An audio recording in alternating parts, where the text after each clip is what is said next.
সাবেক প্রধানমন্ত্রী শেখ হাসিনার উপর চাপ প্রয়োগ বন্ধ করতে পশ্চিমা দেশগুলোকে আহ্বান জানিয়েছিল ভারত। এবার তাকে ক্ষমতায় বসাতে পশ্চিমাদের কাছে জোর লবিং চালাচ্ছে দেশটি। এমন কথাও তারা জানায়, হাসিনা না থাকলে বাংলাদেশ হয়ে যাবে আফগানিস্তান, দেশ চলে যাবে ইসলামপন্থীদের হাতে। ওয়াশিংটন পোস্টের একটি প্রতিবেদনে এসব কথা জানা যায়।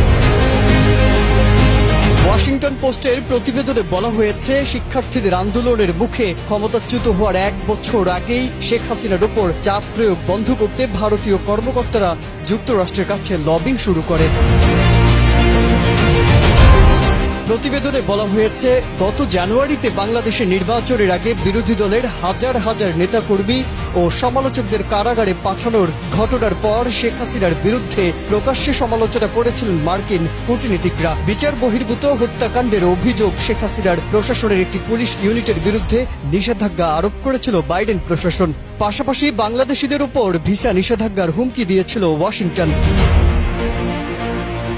যদি বিরোধী দলকে উন্মুক্ত নির্বাচনের মাধ্যমে ক্ষমতায় আসার সুযোগ দেয়া হয়, তবে বাংলাদেশ ভারতীয় জাতীয় নিরাপত্তার জন্য একটি হুমকি হয়ে উঠতে পারে। সেখানে ইসলামপন্থী গোষ্ঠীগুলোর প্রজনন ক্ষেত্র তৈরি হবে, যেমনটি হয়েছিল আফগানিস্তানে।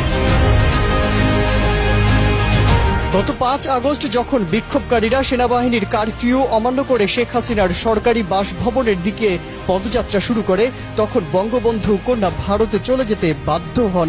এই ঘটনার পর ভারত ও ওয়াশিংটনের নীতি নির্ধারকরা বাংলাদেশকে সঠিকভাবে মোকাবেলা করছেন কিনা তা নিয়ে প্রশ্ন উঠেছে।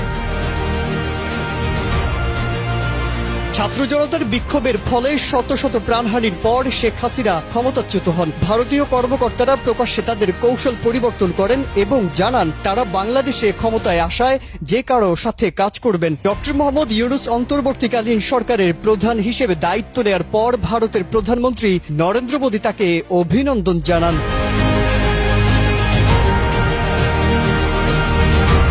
ভারতের একজন সাবেক জাতীয় নিরাপত্তা কর্মকর্তা বলেন, ঢাকা থেকে আসা প্রতিবেদনগুলোতে প্রায় বলা হতো যে ভারত বিরোধী মনোভাব নজিরবিহীন পর্যায়ে পৌঁছে গেছে। তবুও আমরা ধরে নিয়েছিলাম শেখ হাসিনা সবকিছু সামলে নেবেন, কিন্তু পুরো ঘটনাটি একটি স্ফুলিঙ্গের মতো কাজ করেছিল, যা পরিস্থিতিকে জটিল করে তোলে। আজহারুল আলম, কালের কণ্ঠ।